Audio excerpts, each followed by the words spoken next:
Hello and welcome. Pretty embarrassing. It's happening. We're totally live. Hey, I'm Kathleen McLean, Assistant Curator of Talks and Screenings at the AGO. Thanks to everyone for joining us for today's Art in the Spotlight with Tao Lewis and Erin Christovale. And welcome, Tao, and welcome, Erin. Thanks for joining us.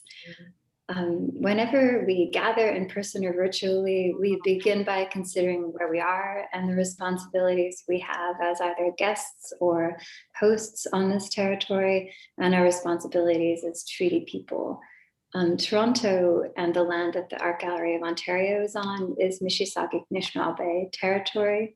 It's also governed by a treaty between the federal government of Canada and the Mississaugas of the Credit.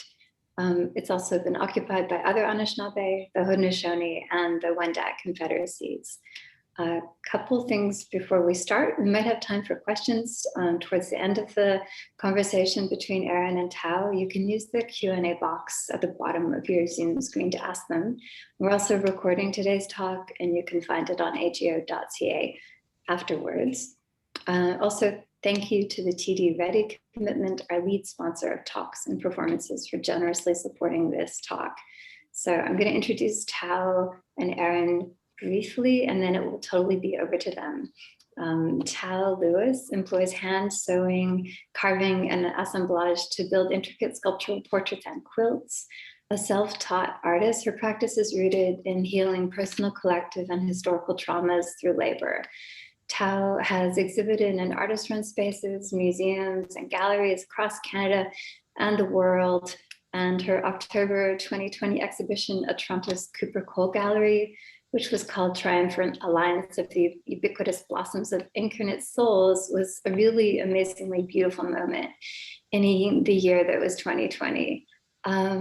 And Tao's work will be included in upcoming exhibitions at the Grinnell College Museum of Art, in Prospect 5 in New Orleans, at the Haus der Kunst in Munich, the National Gallery of Canada, and particularly relevant for today's talk, the Hammer Museum in Los Angeles. Which brings us to Erin Christovale, who is an LA-based curator and program who currently works as an associate curator at the Hammer Museum at the University of California, Los Angeles, together with Hammer Museum senior curator Anne Elgood. Christovale curated the museum's fourth Made in LA biennial in June of 2018. And I feel like Toronto audiences might know her from Black Radical Imagination, which is an experimental film program she co-founded with Amir George, which toured internationally and was screened at MoMA PS1, the Museum of Contemporary Art in LA, and also here in Toronto. So Erin and Tao, thank you for coming to talk to us today. I'm super excited to hear about Tao's work and the program you've got planned for the Hammers. So I'm going to disappear and hand it over to you. Thanks to both. Thank you. Thank you, Kathleen. Hello, Tao. I'm nervous. I talk to you often, but I'm nervous. We're like on the liminal porch, having some ice. Yeah. Catching a breeze. All is well. All is good. First of all, thank you for doing this with me. Yeah. I'm so happy to talk to you always. You're an icon. I'm obsessed with you. It's mutual. And I think what has been really beautiful and funny actually is that, and I guess I'll kind of center our talk with the show that we're doing together, because that seems like the most relevant. So the show that we're working on, called No Humans Involved, which is after a really seminal essay that scholar Sylvia Wynter wrote in the early 90s, is a group exhibition. And it was supposed to open last year. It was. Like so many other things. But I think actually kind of maybe the silver lining in that is this extra time has really given me the chance to have a longer dialogue with you, I think, about your work. And I think also has been a space for us to really work together in thinking through what objects should come into the space. Mhm. And what I love about your practice is that it's so multivalent,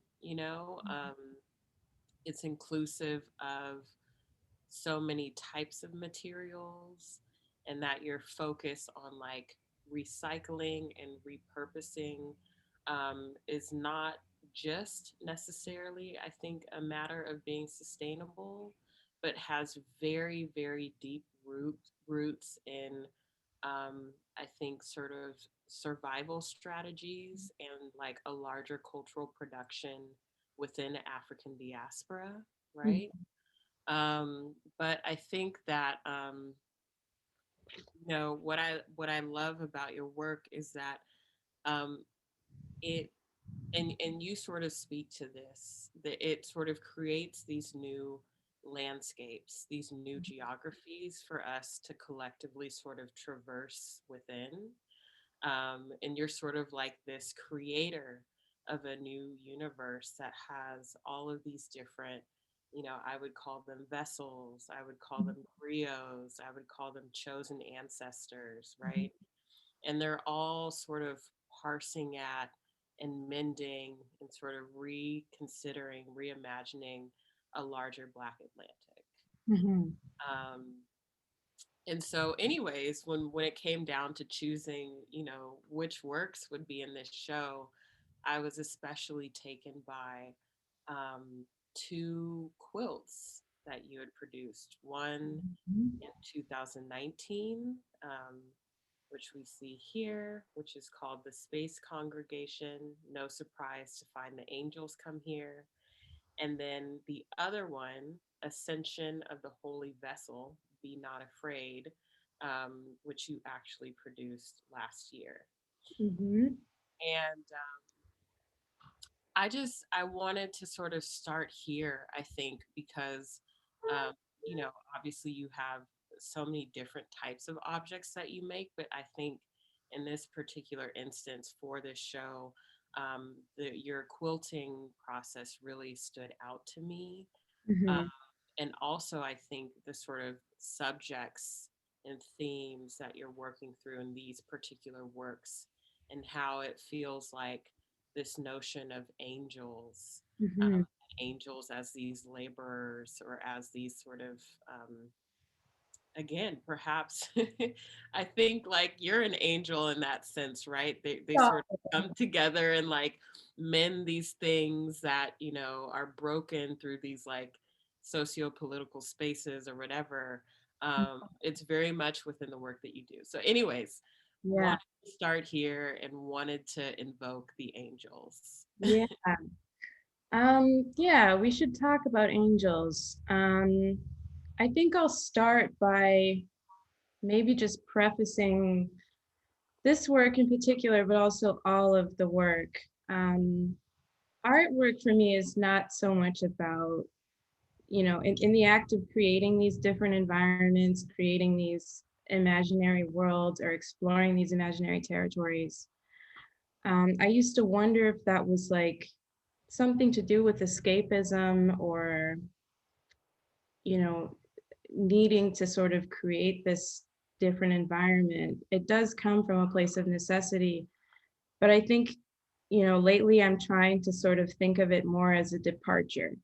So I think departure is a really kind of radical form of self-care and self-preservation. And it's not about escaping whatever moment you're in, it's more so about being able to leave momentarily and envelop yourself in something completely different. And so when I'm trying to sort of create a body of work or an exhibition, I'm inviting people in to also take this departure. These works in particular are kind of existing at the intersection of, spirituality, but also the cosmos, and considering outer space as this sort of meeting point for angels and ancestors and, these ideas of kind of mutable um, entities that can kind of, you know, traverse and cross over from one realm to the next. So these works are, you know, especially in their titles and also in their imagery, kind of referencing, you know, a very spiritual place. Obviously, this piece is called the Holy Vessel. I think is that what it's titled? I can't remember my own title sometimes. Um, but I'm considering, you know, artworks as a kind of a portal or a window through which I can communicate with the other side, and also as some kind of a loophole of repatriation, as I mentioned earlier to you. Um, you know, I spend a lot of time thinking about the objects that exist in museums, the massive amounts of, you know, African artwork that belongs in these collections, and just the impossibility of trying to navigate how those things could ever be, you know, returned or properly appreciated. And, you know, I think art making for me and so many other artists that I look up to is about finding loopholes in how to kind of, you know, reach that place or cross over or just to communicate basically. Mm. Um, so the holy vessel is essentially a spaceship, but it's also an altar, and it's also an angel, or, you know, a collection of angels, and it's taking off into outer space.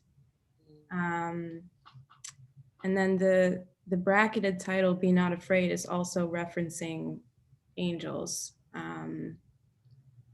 So at once it's, you know, meant to kind of sort of be an image of something earthly like a spaceship, but it's also very inspired by, you know, what a biblically accurate angel would appear as, which is, you know, just an amalgamation of all of these different figures and animals and hands and eyeballs, and something, you know, so non-human. But, you know, then because of the materials that I'm using, it's also sort of grounded in a sort of familiarity, if that makes sense. Yeah, absolutely. I mean, the familiarity really comes through, I think, with the everydayness of the materials that you're using, and sort of bringing them into a new thing. And I think what you just said about angels, you know, being non human, but always their narrative is always in proximity to humans, right? 'Cause they sort of work on behalf of humans. Um, I think again sort of brings back some of the larger themes within the exhibition. Mhm. And, you know, I think one thing that actually really struck me was also thinking about how location and site specificity shows up in your work, and particularly your relationship with Negril, Jamaica, in that, you know, your family, part of your family is from there, and how it is very important for you to collect certain objects from that space because they hold a certain familial and ancestral charge. Um, and, you know, it was just interesting because Winter is, you know, originally from Jamaica. She eventually settles in the US and, you know, is a professor of African American studies at Stanford for many, many years. But also that, you know, what I've been very interested in lately is I think that so much of like post-colonial and decolonial studies actually stems from Caribbean scholars. Mhm. And I think that there's something to that, in that the Caribbean is really sort of the first site in the origin story of the Americas, Mhm. right? So I think that you're very much a part of that legacy. And Winter goes on to define this idea of the sociogenic principle, Mhm. which is basically, you know, so much of her scholarship is rooted in um, breaching a Western idea or mode of humanism and thinking about how we can essentially liberate ourselves from this very oppressive idea of man. Mhm. And in this idea of a sociogenic principle, she essentially argues that if we can sort of imagine a world in which we're non-species specific, not non-biologically specific, and essentially in a way that we can sort of even out ourselves as humans with the rest of the other entities and energies and beings that occupy this planet, that perhaps we can breach this. And I think that you imbue that theory through your practice. Mhm. Um, and I think the angels are sort of these stand ins, and so many of your portraits also for this idea in which there are elements of the human body, there are elements of the physical form, but it is very clear that these objects and entities are transcending a sort of physical embodiment and as you said, sort of convening and communicating with the higher plane. Mhm. Yeah. I mean, let's talk a little bit about objects and I guess just the act of wandering and archiving that is like so prominent, not just in Black art, but I think in every kind of cultural contribution um, made by people in the diaspora. But um, I have an obsession with collecting things, and part of that, like a huge part of my work is dictated by where I am and where I'm traveling. Um, I learn more and more that the landscape or the place that I'm kind of roaming through is dictating a lot about the work.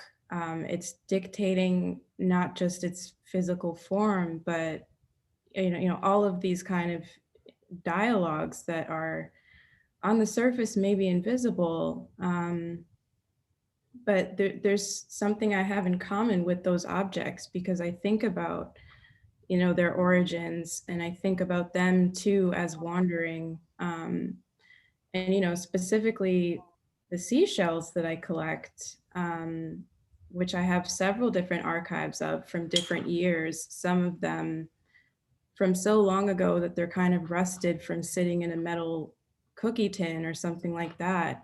Um, they're worn and they're old and they've done so much traveling, through the surface of the ocean until they land on the beach. And there's just so much like romance in that for me and longing to think about those journeys. Um, and also to just think about some of the hauntedness of, collecting things from the beach. And the Caribbean is a haunted place. Um, Jamaica is an especially haunted place. And when I say haunting, I don't want to reference any kind of scary or spooky feeling. I think the idea, this is also maybe going to lead into something about the possession of materials. Um, but I think the idea that, ghostliness uh, is scary is something that, can be kind of specifically anti-Black because I think it comes from a very uh, colonial place. I think that a lot of objects are haunted. I think that I welcome spirits. I think um, spirits and angels are interchangeable for me. Also thinking about ancestors. And I welcome those conversations and I use art as a way to communicate. These are portals for me that, open that space up. It's not something that I think of as negative or scary. I think it's actually uh, a necessity, and has been a necessity for all communities, Black communities of art makers, not just in the Caribbean or in Africa, but also in the Black Atlantic. I think that's very, visible. Um, Yeah, yeah, and to sort of riff off of, how you're thinking about haunting. It makes me think of years ago, filmmaker John Aconfra did a show called Hauntologies, Mhm. where he was thinking through, like, Derrida's notion of haunting, but mainly sort of reclaiming that notion and sort of considering exactly what you just said, that the notion of haunting shouldn't be this sort of negative or fearful association, but just the actual acknowledgement that there are other entities, ancestors, and angels at play, and actually that there's power within accessing uh, Mhm. them and communicating with them. And I want to just talk about, this notion of a Black Atlantic, and also just diaspora, because I think something that's really incredible about your work is that, while some of the material is grounded in a very site specific way, to me, your work traverses so many different um, regions. I would argue, like, within the States, but also within the Americas. Mhm. I think I would even consider your work in conversation with, a lot of First Nation folks Mhm. work. But, it's interesting because you talk a lot about the American South and folks like Lonnie Holly or the Gee's Bend women as, inspirations. But I also think, and this has really come in with sort of like me thinking, what does it mean to bring Tao's work, to Los Angeles? How does Tao's work communicate with this city? Um, Mhm. I really think of, the assemblage movement here, specifically Black folks who have really invested a practice into assemblage here, and how so much of that practice was not necessarily rooted in a sort of formal exercise, but was really inspired by uprisings, socio-political movements, very direct and political actions and occurrences that were taking place in their communities, Mhm. and this desire to create objects is sort of an archive of what transpired, or a Mhm. dedication to their community. Um, so can you talk a little bit about how that particular LA history might enter your work, and perhaps who some of the figureheads within that practice might be for you? Mhm. Um, right off the bat, I would say probably, you know, Betty Saar, David Hammonds. Whenever I get asked, as a Canadian, what are the intersections or how do you find yourself in conversation, especially with American artists, my response is always that, we meet in the imaginary, like we meet in those territories that we're creating. Um, and that goes across the borders of these eras. Um, it's a continual practice. And there's also, signifiers in my work, uh, and in other artists' work that I think are identifiable because of experience, simply because of being a person creating and archiving and living within the diaspora. There's a sort of, you know secret language, and I think there's even, maybe I would go as far as to say like a kind of a satire that appears within the reappropriation of certain images. Like if you think of some of, Betty's more iconic works, like Liberation of Aunt Jemima, or Black Girl's Window, which was also like an iteration of David Hammond's work, Mm, Black Boy's Window, from the year before. there are these little kind of signifiers in these pieces that I think are sort of translated differently through a Black lens. Um, and they become, you know, you find commonplace within those references and within those images. And then, you know, I also think that when you're considering, you know, artworks that were made in LA, like in, say, in the 1970s, because it's encapsulating such a specific time for Black people in LA, it really becomes kind of, you know, these artworks, I would consider them as like fossils. They contain the DNA, they contain the emotional DNA of that climate and of those people. And you know, like through time, we find ourselves kind of experiencing the same things and resonating in the same ways. You know, and I think that there would be common ground as well for Betty looking at pieces of mine. I think that, you know, there's so many kind of similarities in how we look at the world and objects in general. Yeah. Yeah, I agree. And I feel like, you know, you both have this collecting practice that I feel like is really admirable. And, you know, obviously, like, I feel like the two major ideas that really ground her work are ceremony and ritual, which is, you know, also these two ideas that circle your work. And I Mhm. think that, you know, I like the idea that collecting is an extension of your practice, but collecting is also a ceremonial rite for both of you. Mhm. Um, and I think that there's something to that. Mhm. Uh, and you know, we were talking a bit about Linda Goodbryant's definition of contextual, which I think really applies to your work. And that definition for her really came out of responding to this group of LA artists' work at the time, and thinking about, um, yeah, like the leftovers.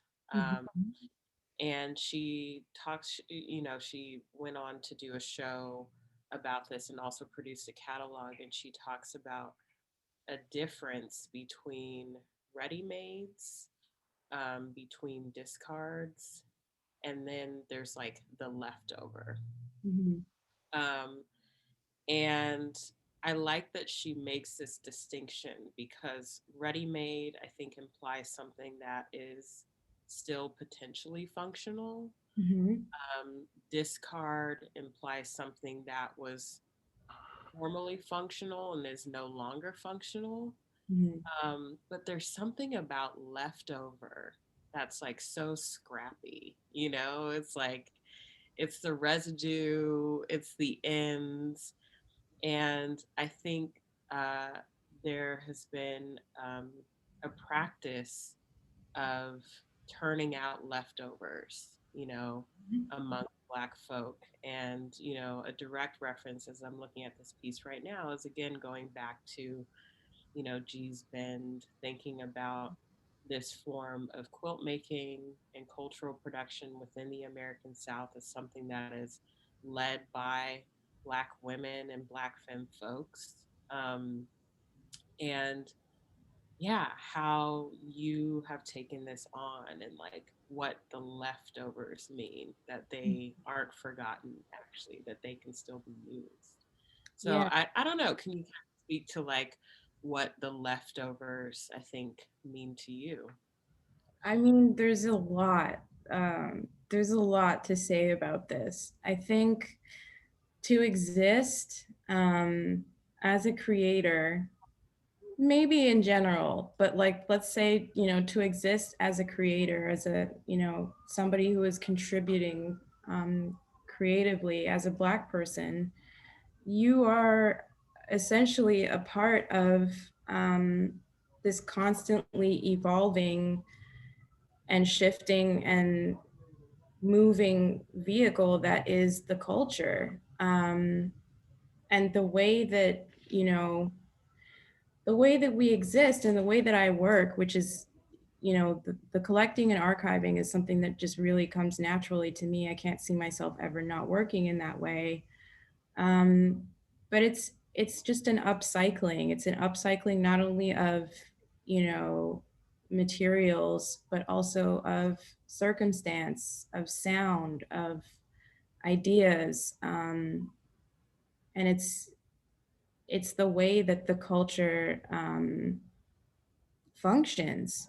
Um, I kind of just lost my train of thought for a second, but it's like this in every art form that belongs to us, Mhm. not just physical, visual art, but also music. You can talk about jazz musicians taking broken instruments and making music. And we talk about dance, talk about, you know, poetry, talk about, vernacular languages. And specifically the quilts of Gee's Bend, we're talking about, used clothing and household fabrics, blood-stained work pants, things that were held onto for years, things that became valuable because the community asserted that value onto the object.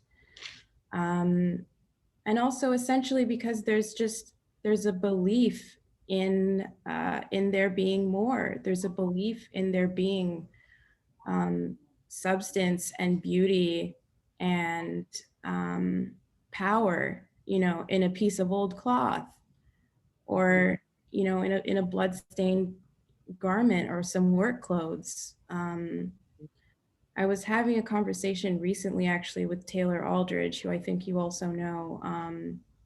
Yeah. But we spoke a little bit about, you know, I guess just feeling things very deeply and how tiring that can be, but also how empowering it is to be able to see that, to be able to kind of channel it and use it.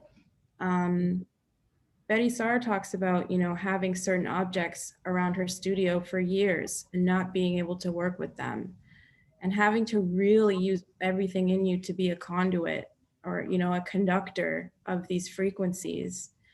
Um, and then, sometimes you'll have people come and visit your studio and you'll be describing to them this whole process of, feeling the objects and this has this energy and this has this power. And a lot of the time they might roll their eyes at you, but that is the reality of it. And the kind of metaphor that Taylor and I came up with was, if you were clearing out a loved one who had passed on's belongings, or if you were going through their things, um, and that person was known to you and that person was somebody in your life, you couldn't deny that you felt those feelings. And for me, I feel no different when I'm handling found objects or somebody else's belongings. I'm very sensitive to it. And there's no doubt in my mind, that that's there and that those invisible and effective histories play a huge role in the creation of an artwork. And also that's where all the magic is in the leftovers. Mhm. It's like the bottom of the burrito where all the sauce is. That's a messed up kind of metaphor, but you know what I mean. Like Right. that's it's the grimy parts, like it's the dirtiness. It's like that's where all the magic is. That's where the glitter comes from.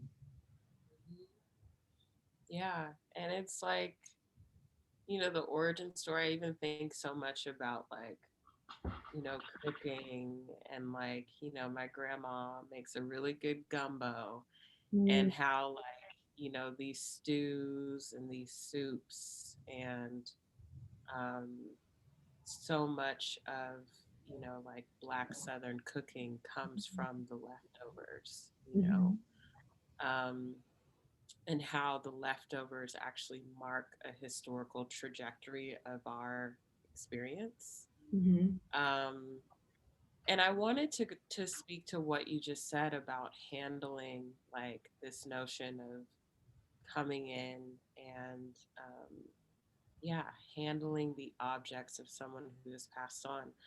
I kind of felt that sentiment deeply in this work in particular, Mhm. because you are incorporating found images and photography in it.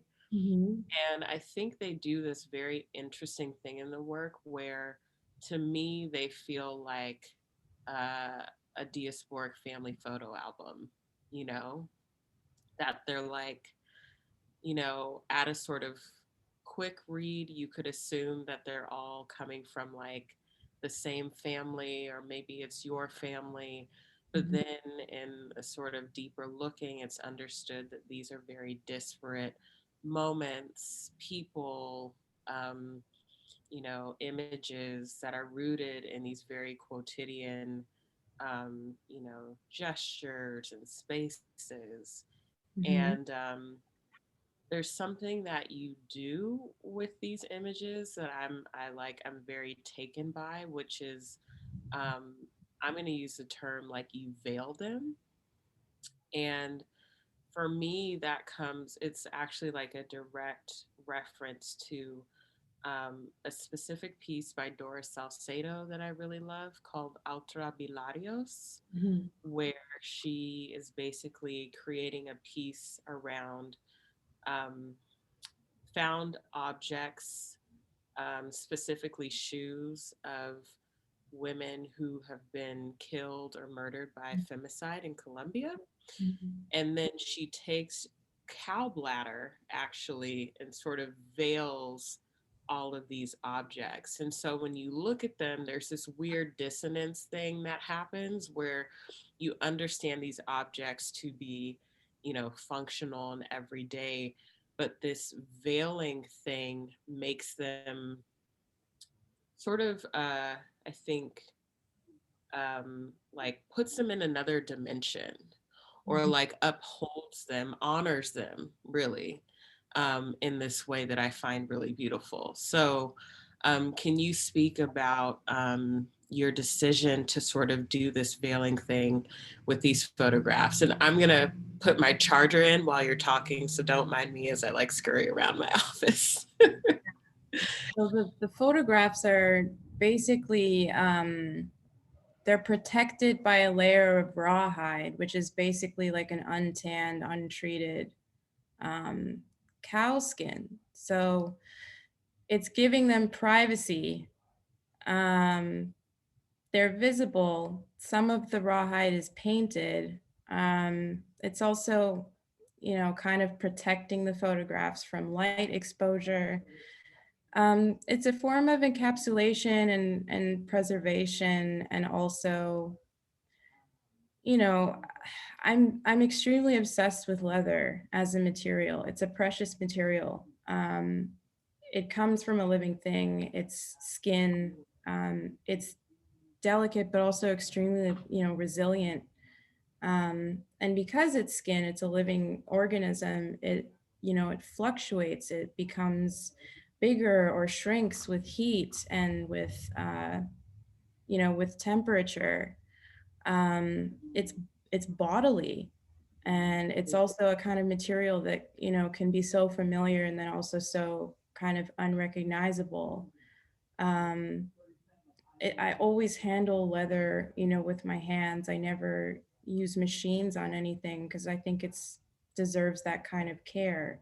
But to me, it's kind of a precious thing to be able to cloak these photographs in. And I also cut some of them so that they, on this piece in particular, became planets. So at the very center of the piece, that's Sparkle Planet, and then there are two other planets that kind of sit beside Sparkle Planet. So the photographs and the people in them, they're existing kind of within this expanse. This is the space congregation. So space is vast. Some of them exist on their own planets, but they are once kind of held within this territory that's just for them. Um, and they're precious.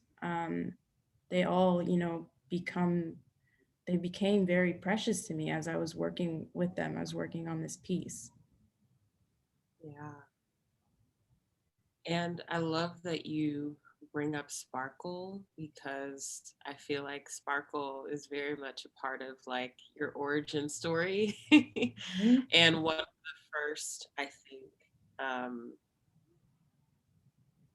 portraits or entities that you sort of brought to life. Mhm. And so, can you talk about this piece here, which I think was one of the first pieces that I was like so struck by? Yeah. Sparkle's map, and can you give us a sense of like what role Sparkle plays in the sort of mapping out of various objects? Mhm. Um, Sparkle was Sparkle was following me around for a couple years, um, before she ever manifested in any kind of physical form. Sparkle, I think, is one of the first, you know, I would say I would identify Sparkle as an angel or a protector. It was a sparkle in the sky that I just kept noticing night after night after night after night. Um, and then, you know, she manifested and really kind of just gave me hope in a lot of ways and inspiration. And so Sparkle is like always with me. I have a tattoo of Sparkle on my wrist. Um, and Sparkle was the first to lead me actually into outer space, Mm. and to draw me out there to start mapping these places or trying to sort of make an image of these spaces. So Sparkle's map is it's not decipherable really to human eyes. I remember actually my mom saw this piece, and I think my mom is watching right now. Hi, mom. Um, but my mom saw this piece and she was like, "Oh, Jesus Christ, how is Sparkle ever gonna get home? This looks so confusing."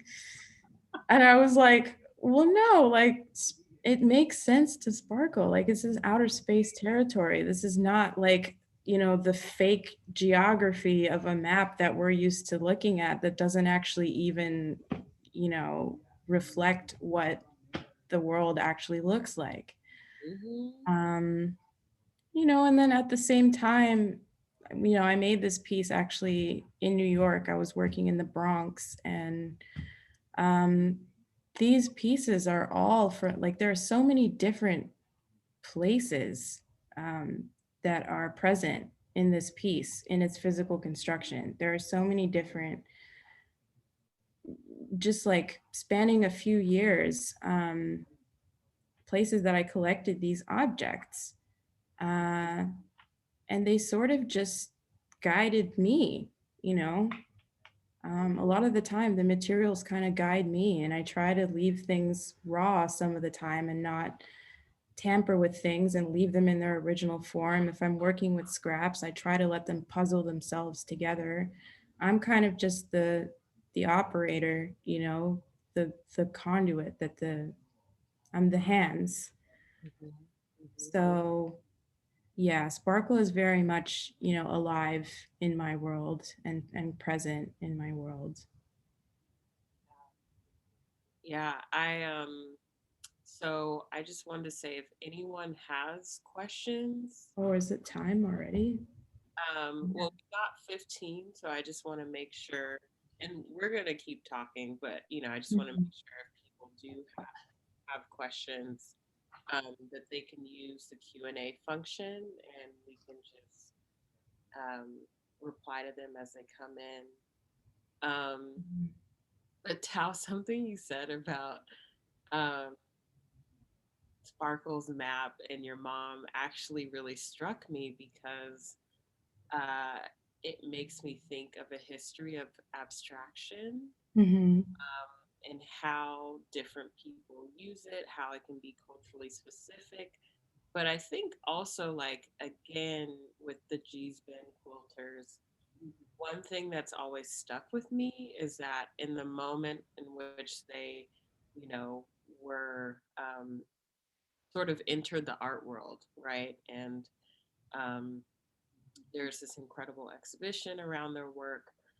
Uh, a lot of critics were really trying to compare their work to like white male Yeah. modernists and arguing that they were adapting their modes of abstraction.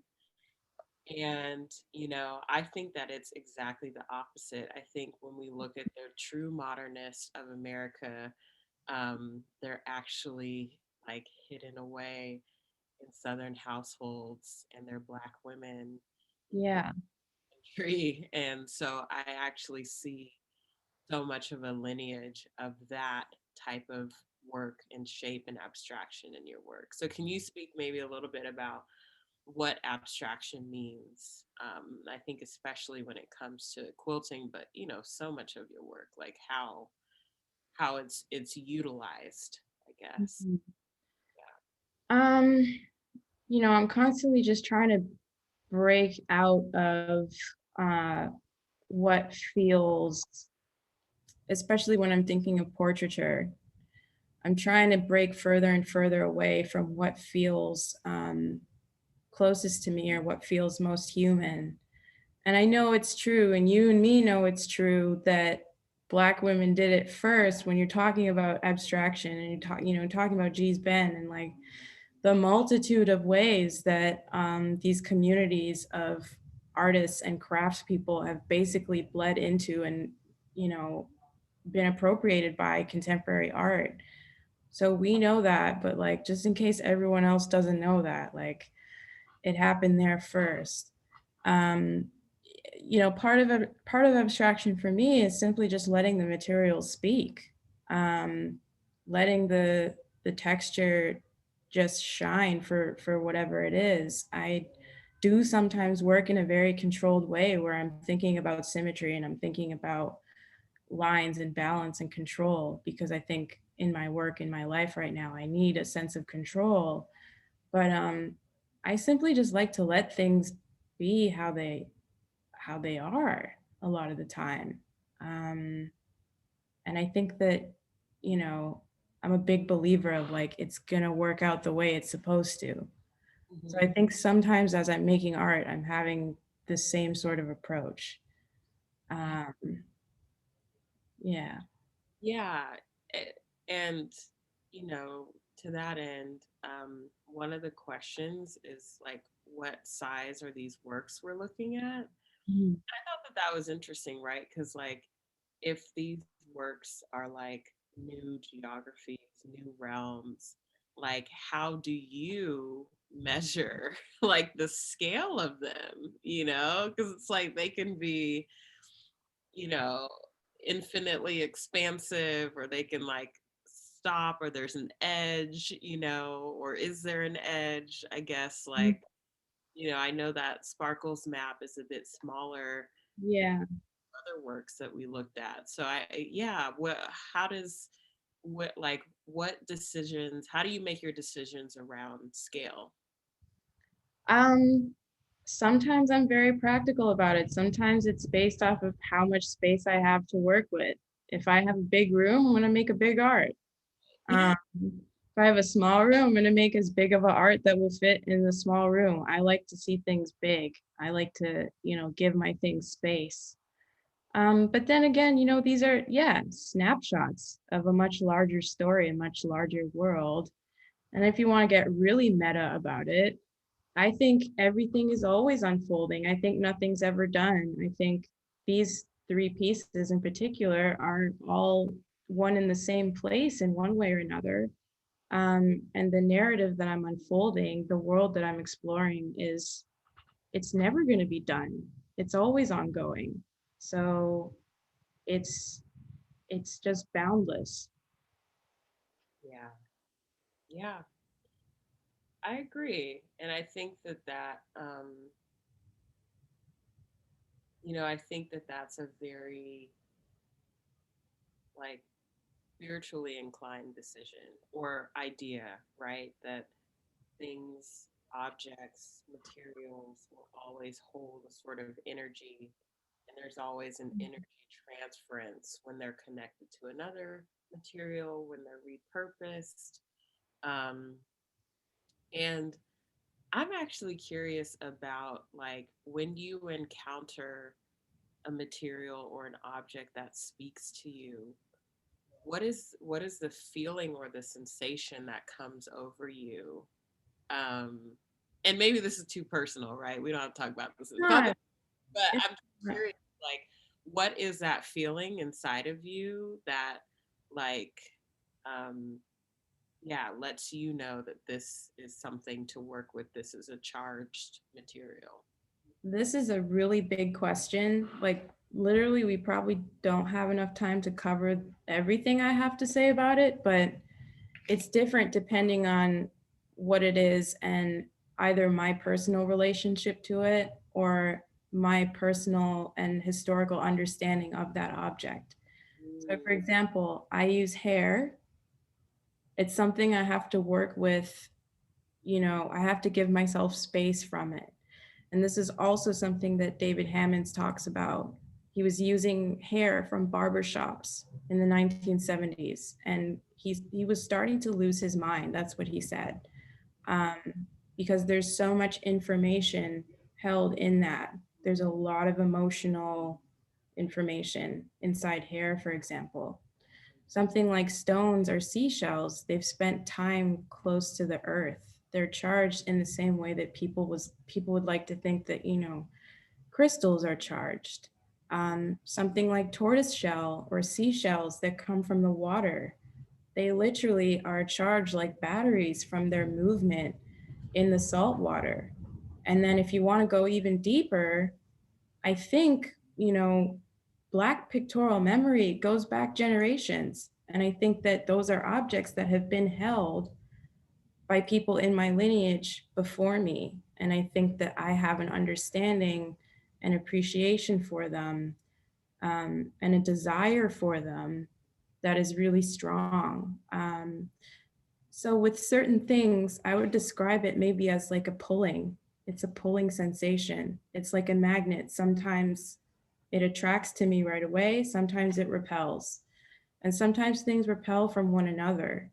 Um, it's all about balance. Like Betty says, you have to look at things for years sometimes before you understand how to work with them or respect them by not working with them. mm, yeah, that distinction. Yeah, bringing respect, I think, into the room and into your practice, and acknowledging that the practice of respect is not only um, something that happens from human to human, but something that happens, from human to object, from human to animal energy. I think is really profound. Um, because I think so much about, um, I think so much about other forms of art making and the very um, plasticky sort of Mm. and quick uh, ways in which things are bound together and